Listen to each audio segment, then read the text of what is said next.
Today, we're diving into one of the most revered and powerful texts in all of Hinduism, a 700-verse epic known as the Durga Saptashati.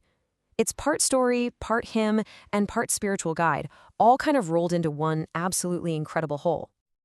Right from the start, the text is filled with verses like this one.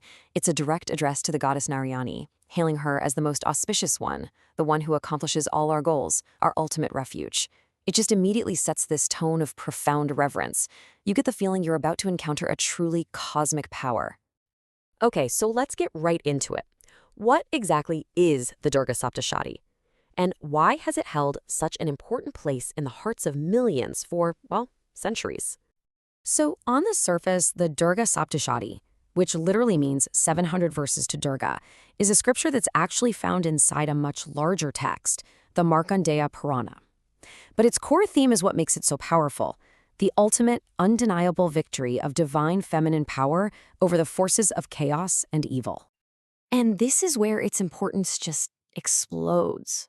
You see, for followers of Shaktism, this isn't just a text. It is the foundational text. We're talking about the scripture that really codifies the belief that the Divine Mother, or Shakti, isn't just one deity among many. She is the supreme reality, the very source of all creation. So we know the text is a huge deal, but what does it actually do? Why do people turn to it, What does the goddess actually promise to those who come to her through these verses? Well, the whole scripture is framed by a very human story. Get this, we meet two men, a king who's lost his kingdom, and a merchant who's been kicked out by his own family. I mean, they are in total despair, suffering incredible loss. And when they go to a sage looking for answers, their struggles make the whole point of the text immediately relatable to anything we might be going through. And the answer the sage gives them is just beautiful. He basically explains that the goddess doesn't really care what you're seeking. Whether you're after worldly success, what's called bhoga, or you're on the path to total spiritual freedom, or moksha, her grace is the key to both. All right, let's get to the heart of the narrative. The Saptashati unfolds through three distinct, totally epic tales, and each one reveals a different side of the goddess and her incredible power. So the first story just throws us right into this cosmic darkness, introducing Mahakali. She is the primordial night. At the very beginning of time, when these two demons, Madhu and Kaitaba, show up to destroy the creator god Brahma himself, it's Mahakali who arises from the great cosmic slumber to literally save creation. Talk about high stakes. Next up is probably the most famous story, the battle with the shape-shifting buffalo demon Mahishasura. He gets so powerful that none of the gods can beat him. So what do? In this amazing act of unity, they pool all of their divine energies, their tejas, and from this blinding, incredible light emerges one ultimate warrior, the goddess Mahalakshmi, radiant, riding a lion straight into battle. Just wow. And the final part is the longest, and maybe the most complex. Here, the goddess Mahasaraswati and all her different forms face an entire legion of powerful demons led by two kings, Shamba and Nishamba.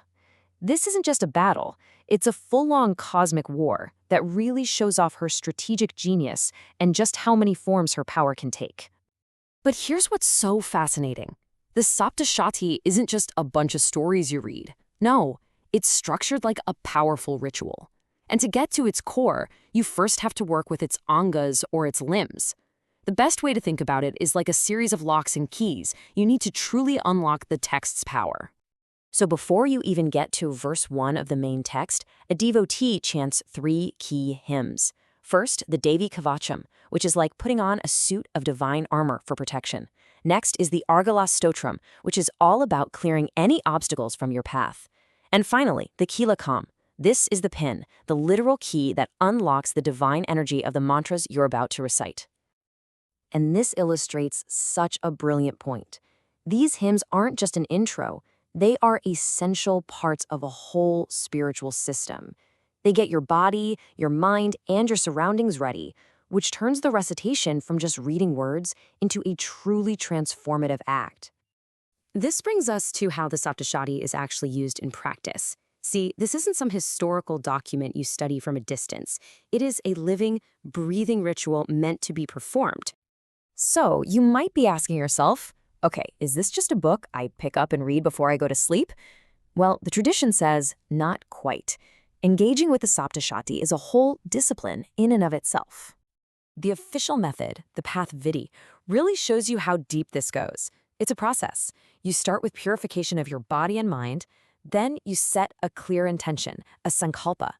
You go into a state of deep meditation or dhyana, focusing on the goddess. And then there's this incredible process called nyasa, where you ritually place mantras on different parts of your body, basically turning yourself into a sacred vessel for the text's energy. At the absolute center of this entire universe, the stories, the hymns, the rituals, is the goddess herself, Devi. And the text makes one thing crystal clear. She is not just one thing. She is everything. And she appears in countless forms with countless names.